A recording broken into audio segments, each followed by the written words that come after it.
दोस्तों सब्सक्राइब करें और इस बेल आइकन को दबाएं और पाएं वीडियो सबसे पहले।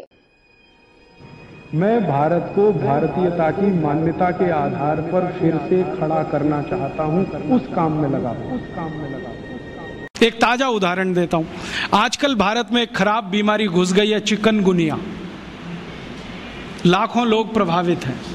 मैं 6 महीने से गांव-गांव घूम के उसका इलाज कर रहा हूं और आपको सुनकर ताज्जुब होगा, ज्यादा लोगों को इलाज में मैं एक ही बात बताता हूं, तुलसी का काढ़ा पी लो, नीम की गिलोय होती है ना, उसको भी उसमें डाल लो, थोड़ा सूंठ डाल लो, थोड़ी छोटी पीपर डाल लो, बस ये 4-5 चीजें, और थोड़ा गुड़ डाल लो क्योंकि ये कड़वा इतना है कि पी नहीं पाओगे।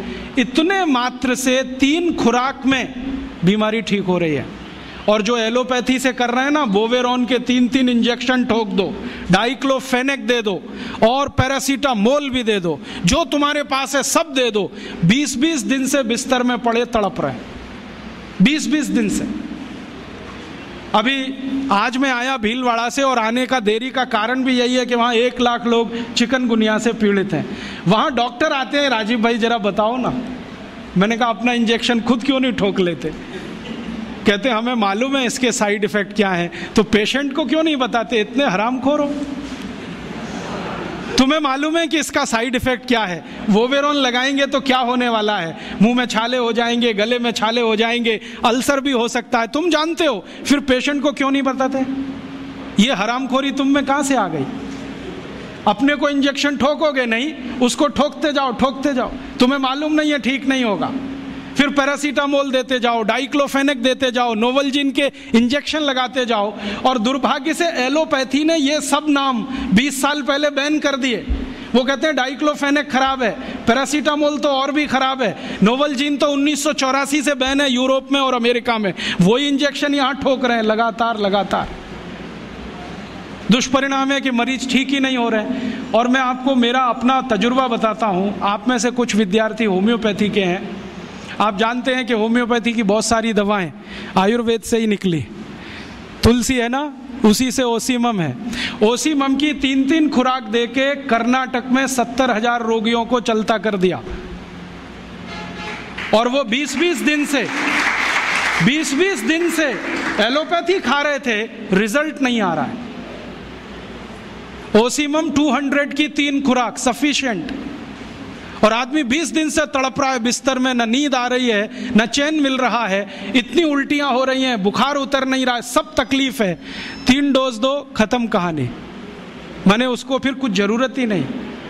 और फिर आज स्थिति यह है कि कर्नाटक सरकार ने हमारे ये कैंपों के रिजल्ट देखने के बाद अपने डायरेक्टर्स और जॉइंट डायरेक्टर सबको लाइन से लगा दिया, जाओ राजीव दीक्षित के पास, सीखो उससे वो क्या दे रहा है और रिजल्ट क्यों आ रहे हैं। हमने 70,000 पेशेंट को दवा दी, 6 मरे, और उन्होंने 1,22,000 को दी, उसमें से मुश्किल से 6 बचे।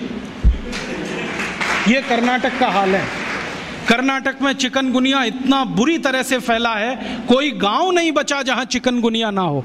मेरी तो स्थिति यह है कि कार्यकर्ता कम पड़ गए, डॉक्टर कम पड़ गए। अगर मेरे पास 1,000-2,000 डॉक्टर होते तो हम कर्नाटक के उन लाखों लोगों को बचा लेते जो मर गए पिछले 6 महीने।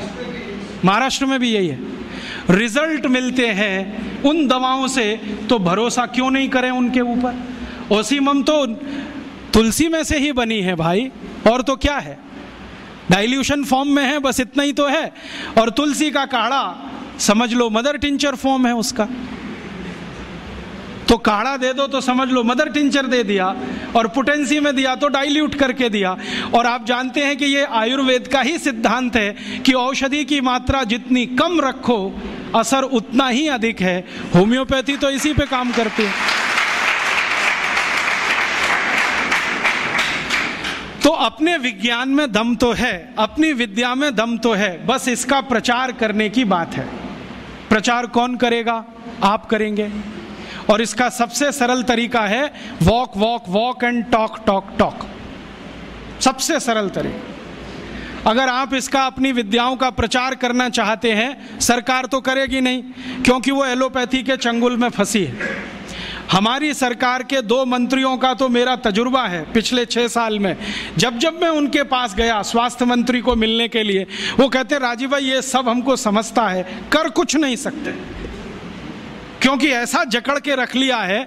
तो मैंने कहा इसमें आग तो लगा सकते हो, आग ही लगा दो, हनुमान जी की तरह से रावण की लंका एक बार जल जाए, कम से कम कहानी तो खत्म हो जाए।